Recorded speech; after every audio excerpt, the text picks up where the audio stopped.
anyway, well, last week we were looking at 4 young Hebrew boys who were captured and taken long way away from their home. They were ripped away from their parents. They were taken to a heathen land that did not serve God, did not believe in God, and they were going to be trained in the ways of the Babylonians and the Chaldeans, and they were going to have to learn their ways and their language and even their religion, and they changed their names.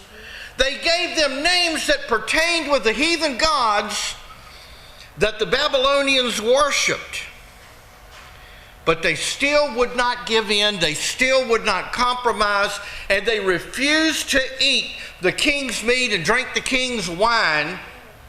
And as a result of that, God gave them wisdom and power and strength above everybody else that was being tried and tested at that time.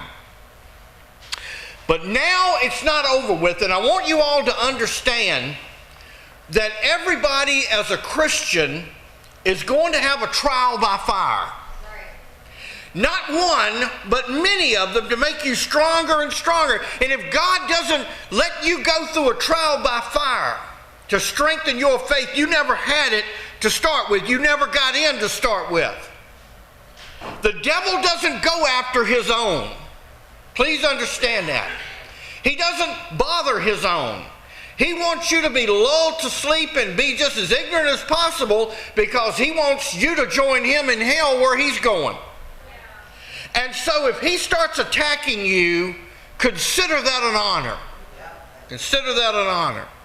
Here in verse 1, we're going to see it all getting started again because King Nebuchadnezzar was a king baby. He wanted everything his way, and he'd throw a tantrum and a fit if he didn't get his way, and he'd kill everybody that disagreed with him. Nebuchadnezzar, the king, made an image of gold, whose height was 60 cubits, and the breadth thereof 6 cubits. That thing was about 90 feet tall and 9 feet wide. An image of gold. That's amazing. And he set it up in the plain of Dura in the province of Babylon where he was ruling. Now you got to remember, this man is like the boss of the known world over in that area now. What he says goes. And he is so egotistical and so much in love with himself that he probably planned to die in his own arms. Rest of y'all will get that later. And so he puts this big image of gold up in this really big plain where everybody can see it. And then Nebuchadnezzar the king sent to gather together the princes, the governors, the captains, the judges, the treasurers, counselors, sheriffs, and all the rulers of the provinces to come to the dedication of the image which King Nebuchadnezzar had set up. Now you got to remember, there was no internet back then. Okay? There was no newspaper back then because the rocks were real hard to put in the boxes, you know? And so the only way they could get the word out was they had the representatives from all the provinces come. They would brief them, then they would go back to their provinces and they would tell you what the king said. Then the princes, the governors, the captains, the judges, the treasurers, the counselors, the sheriffs, and all the rulers of the provinces were gathered together into the dedication of the image that Nebuchadnezzar the king had set up, and they stood before the image that he had set up. Then a herald cried aloud, "To you it is commanded, O people, nations, and languages, that at what time you hear the sound of the cornet, flute, harp, sackbut, psaltery, dulcimer, and all kinds of music, you fall down and worship the golden image that Nebuchadnezzar the king had set up." All of these instruments, it sounds like they're playing bluegrass or something. I'm not real sure. Some of those are very ancient instruments. And so the moment you hear this music, no matter where you are, you better bow down and you better worship that golden image. That's not hard to get the world to do that. It's not hard. The world worships everything but God. They find human idols and they worship institutions and they worship things. And it's not hard to get them to do that. And then he makes this statement right here. And whoso falleth not down and worshipeth shall the same hour be cast into the midst of a burning fiery furnace. And so therefore at that time when all the people heard the sound of the cornet, flute, harp, sackbut, psaltery, and all kinds of music, all the nations and all the people and the languages fell down and worshiped the golden image that Nebuchadnezzar the king had set up. That's no big deal. The world goes along with just about anything. If you don't believe that, go to Yahoo and find out what's trending. They have the most ridiculous things that people are looking up, and people have this desire to worship something. Everybody does. But they're worshiping the wrong thing. They're worshiping the things that will bring them down, that cannot help them in their time of crisis. And so it's not hard to get these people to follow. And of course the incentive of you're going to be thrown in a burning fiery furnace in the very same hour, that makes it even easier. And so there were a group of people that were jealous of these Hebrew children because they didn't go along with the flow. They weren't just good little sheep and good little drones or whatever you want to call them. They made a stand at the beginning for God, and they're still doing it. And so the Chaldeans were very jealous, and so at that time certain of the Chaldeans came near and accused the Jews. And they spoke and said to King Nebuchadnezzar, "O king, live forever." That's always the good buttering up phrase, you know. "O king, live forever." They know how to play him. Any of y'all's kids ever learned how to play y'all? No, never. No, I never had that problem either. Dude. They know just the things to say to get your attention. It works more with daddies than it does with mamas. But mama can be had as well, okay? But they know how to sucker up to you. And they came up to the king, "O king, live forever." And then they said, "Thou, O king, hast made a decree that every man that shall hear the sound of the cornet, flute, harp, sackbut, psaltery, and dulcimer, and all kinds of music shall fall down and worship the golden image." They're reminding him of a law that he just passed. "And whoso falleth not down and worshipeth, that he should be cast into the midst of a burning fiery furnace." Now I want y'all to understand, the legal system in Babylon was not like what we have here. There are no lawyers. I saw a commercial the other day, and I could say that since we don't have none in here, that God created snakes first because he needed to practice before he created lawyers. There were no lawyers. There were no reprieves. And you couldn't get a shrink to say you didn't know what you were doing and get you off from that. There was no time for these boys. These are teenage boys now. And they're told, if you don't do what the king said, we're going to throw you in a fire in the same hour. There was no time for them to strategize. There was no time for them to think about what they were going to do and how they would have a plan B. And obviously they didn't talk among themselves and say, you know, we're hundreds of miles from home. Mom and Daddy is not here. The priest from the synagogue or the temple, he's not here. Nobody else is here to see. What harm would it be to just go along with it, you know? And a lot of times we as Christians, we are tempted to be part of the status quo and go along with what everybody else is to get along, but it don't work that way. And so they made that statement to the king, and then they're telling on him. There are certain Jews who you have set over the affairs of the province of Babylon, Shadrach, Meshach, and Abednego. Their real names was Hananiah, Mishael, and Azariah. These are their new names given to them by the eunuch, and it had something to do with the Babylonian gods. And it said, these men, O king, have not regarded you. They don't serve your gods, and they do not worship the golden image which you have set up.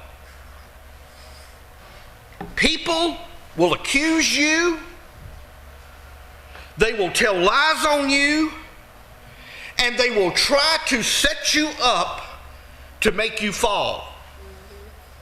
You will find out real quick who your friends are when you give Christ your life. Real fast. All the buddies that come around for the dope or the booze or the good times, they will leave you real quick. Because they weren't your buddy to start with. They were your leeches, okay? That's true. And when people see that you proclaim the name of Christ, they'll go, oh yeah, I'm going to set him up to fall. I'm going to fix him. I'm going to do this and I'm going to do that, and I can rile him up enough to get where he'll say this or where he'll do that, and then we can go, oh yeah, you said you were a Christian. You'll hear that a lot. But they had no clue, these accusers, they had no clue who these boys belonged to, and the people that do that to you have no clue who you belong to either. They don't get it. And so here is King Baby.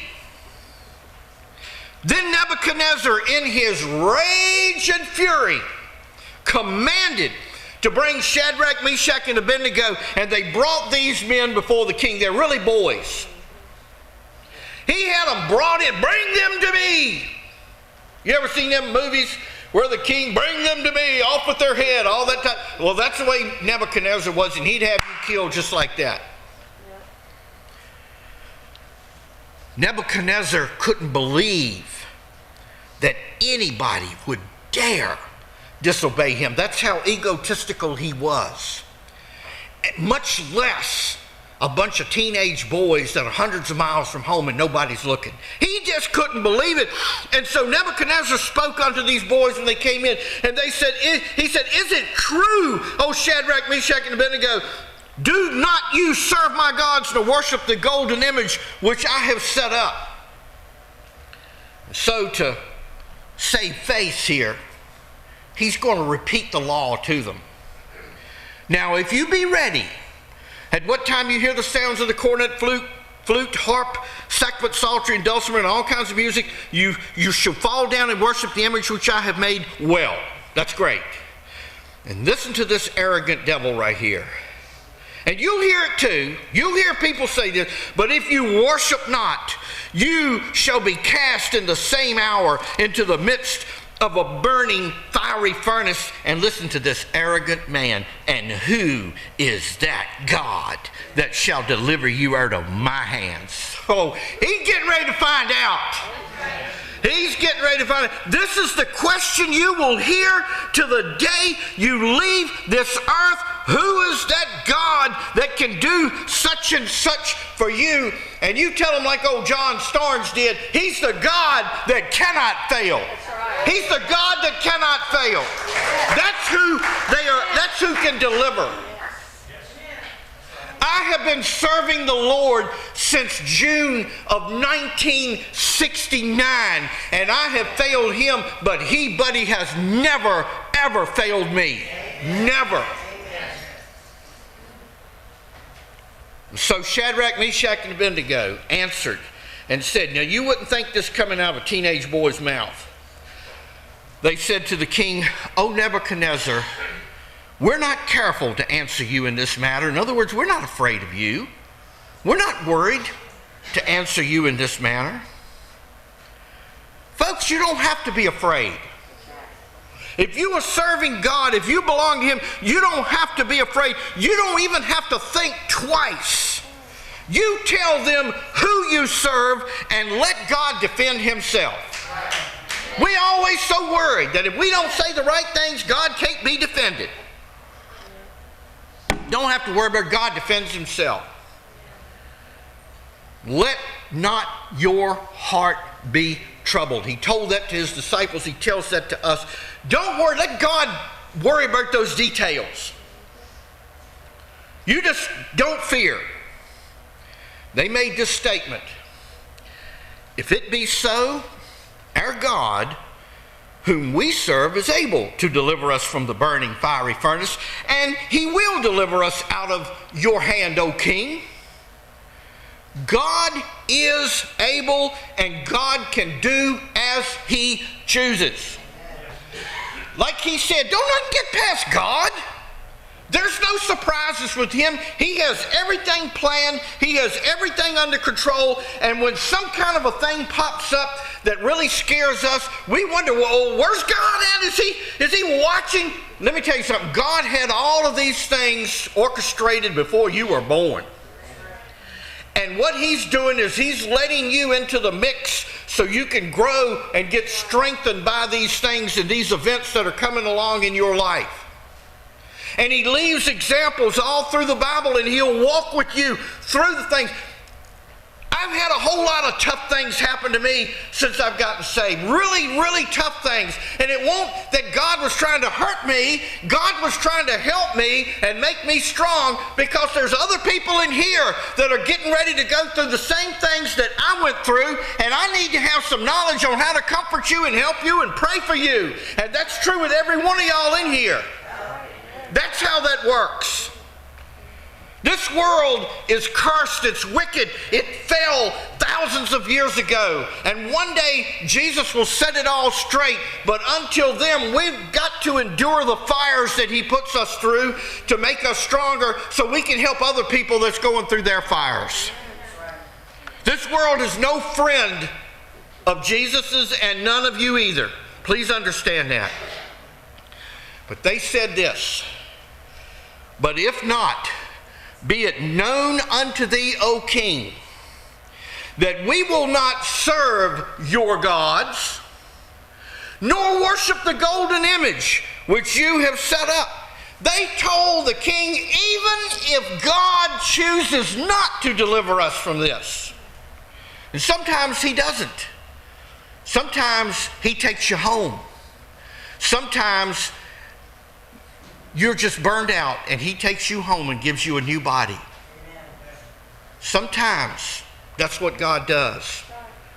And they said, no matter what, be it known that we will not serve that and worship that golden image, and we won't serve your gods.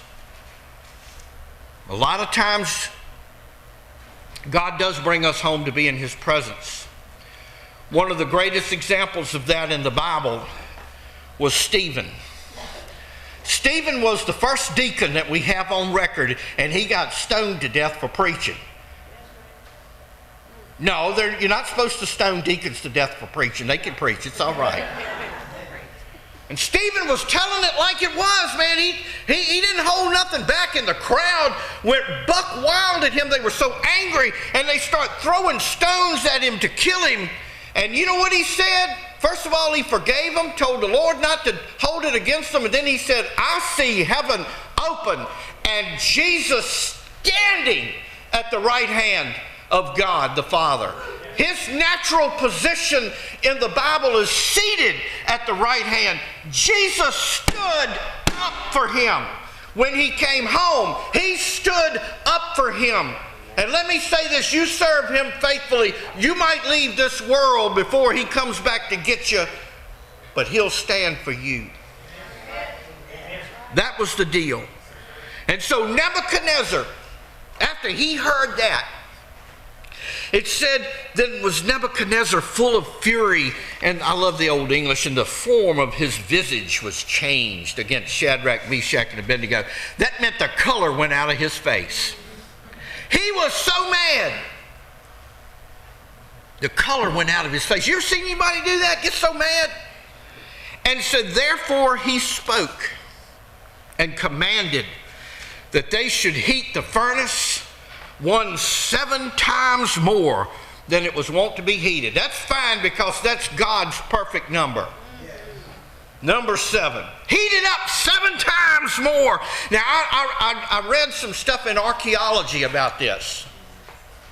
And what he had was like a box, a pretty good size, and it had an entrance at the top where they would throw people down from the top, and he had a window that he sat down and he sat in a chair and watched people burn in that furnace. That was what he thought was a thrill. And so understand this, when you make your stand, Satan rages. He does. But please remember The Bible says, greater is he that is in you than he that is in the world. Let him holler. Let him rage. Let him do all he wants, because he is limited in what he can do. And the king commanded the most mighty men that were in his army to bind Shadrach, Meshach, and Abednego and to cast them into the burning fiery furnace. When you make your stand as a Christian, Satan does step up the game. He does. He knows that he is already lost. The devil is not a fool concerning the scriptures. He can quote them as good as you can. He knows what the end game is, but he's hoping that you don't. The greatest tool that Satan has is ignorance. And he don't want you to understand what's in here and the promises that are in here. And he don't want you to believe any of this, because he wants you to join him one day where he's going. And so it said these men were bound in their coats, their hosen, whatever that is, and their hats, and their other garments, and were cast into the midst of the burning fiery furnace. Why did he put all that stuff on them? Why did he put all of these clothes? Because he wanted them to burn even more. He wanted to give some fuel for the fire. He wanted some genuine demonic entertainment. And therefore, because the king's commandment was urgent and the furnace exceeding hot, the flame of the fire killed those men that took up Shadrach, Meshach, and Abednego. And these, I love this. Man, if this don't give you Holy Ghost goosebumps, you're something wrong with you this morning. And these three men, Shadrach, Meshach, and Abednego, fell down bound. They were tied up now into the midst of the burning fiery furnace. Whew. Then Nebuchadnezzar, I bet he got up out of that chair. Nebuchadnezzar, the king, was astonished. And he rose up in haste, and he spoke, and he said to his counselors, there was all this gang of his entourage hanging around with him, and he looked in that furnace and said he rose up in haste. He jumped up out of his seat, and he said to his counselors, did we not cast 3 men bound, tied up into the midst of the fire? And they answered and said, true, O king. Oh, Lord, help me get through this one. And he answered and said, lo, I see 4 men loose, walking in the midst of the fire, and they have no hurt, and the form of the 4th is like the Son of God. The King James capitalizes that. I like that, because there were times in the Old Testament when Jesus himself appeared and handled things. And I believe with all my heart he did here too. I can hear him now standing up there looking in there, and the counselors would go, well, what does he look like? What does he look like? And no doubt old Nebuchadnezzar would go, he's always hid, and his hair's white like wool. His eyes is a flame of fire. His feet are like brass, and his voice as the sound of many waters. I can hear it now. Whew. Remember, they're loose.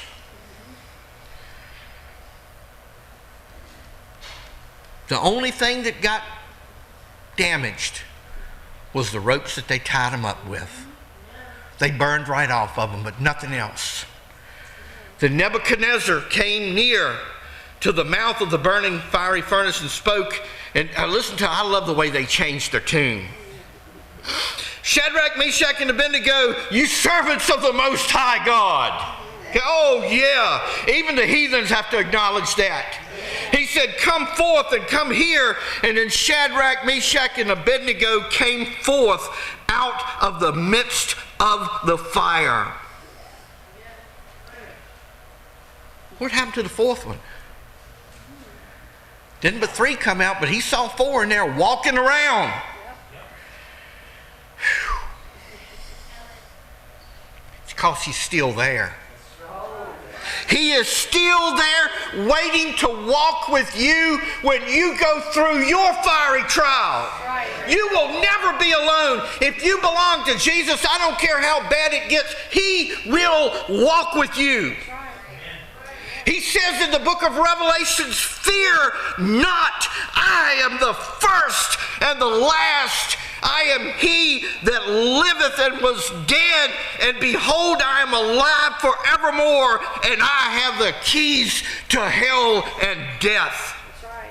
You don't ever need to be afraid. He's waiting in that furnace for you, because everybody that knows Jesus is going to walk through it at one time or another in their life. And he's there. And the princes, the governors, the captains, and the king's counselors, being gathered together, saw these men, upon whose bodies the fire had no power, nor was a hair of their head singed. I want to tell you that that's the biggest miracle of all, that not a hair of their head got singed. I told y'all the awful story since we're confessing their past.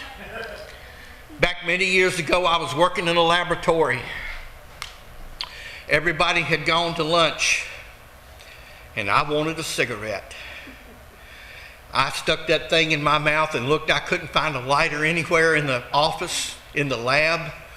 So there was a burner right there, and I hit the spark on it, and the flames come up like that. I had much longer hair than this, and I leaned down to light that bad boy, and I set my hair on fire, burned it right up. And after I finished the cigarette, then I went to see what was the damage done. Let me tell you, it don't take but a spark to burn your hair up. A little spark, and it goes up, poof.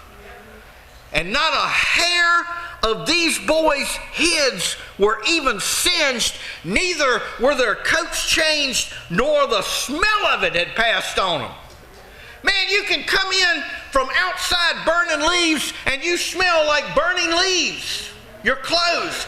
I had a barbecue at my house for the church back years ago, and we had this great big 275-gallon oil drum turned into a grill, and they brought me 100 pounds of chicken, and I cooked it over charcoal. And like I was telling Mike Duff the other day, for 3 days I smelled like smoked chicken. I took showers, I washed my clothes, and I had to stay about 10 feet away from her at night because I was afraid she'd wake me up with a fork in her hand. That not even the smell of the fire had passed on them. Let me say this, buddy, you walk with Jesus, when you come out of this world, you won't even have the stink of it on you.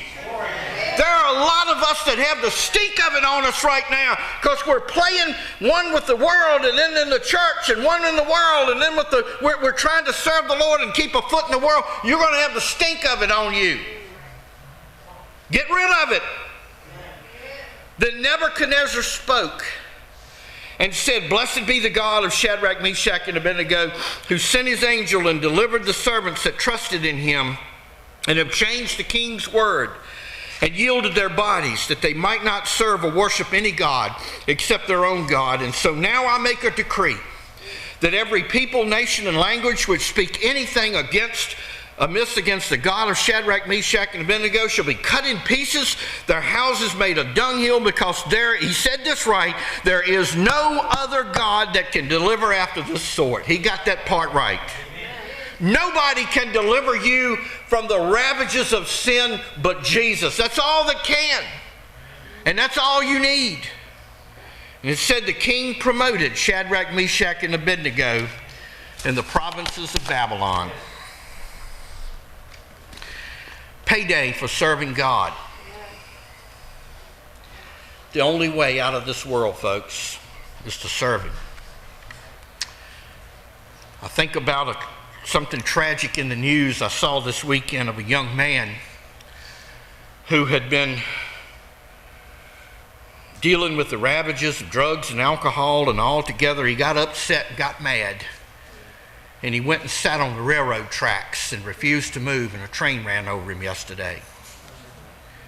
Wasted life. For what? For what? Folks, it ain't worth it. It's not worth it when you can have victory in your life, when serving God can make all the difference in the world. Pray for that family, by the way. That is the saddest thing I ever heard. But please, don't let the devil fool you this morning. He will offer you the world and give you nothing. Listen to the voice of the Lord. Listen to the voice of the Holy Spirit and walk with Him today. Walk with Him today. I'm going to ask if everyone would stand with their heads bowed. We're going to have a song of invitation, but I'm going to ask you to be determined not to let Satan win. Not to let Satan win in your life. You can have the victory. You can. There may be many things on your heart this morning that you're dealing with. Maybe you need a prayer for healing. Maybe you need prayer for a deliverance in your life. Maybe there's an addiction or there's a habit or there's something that needs to go. God is able, but people, He's able. Maybe you've never been saved.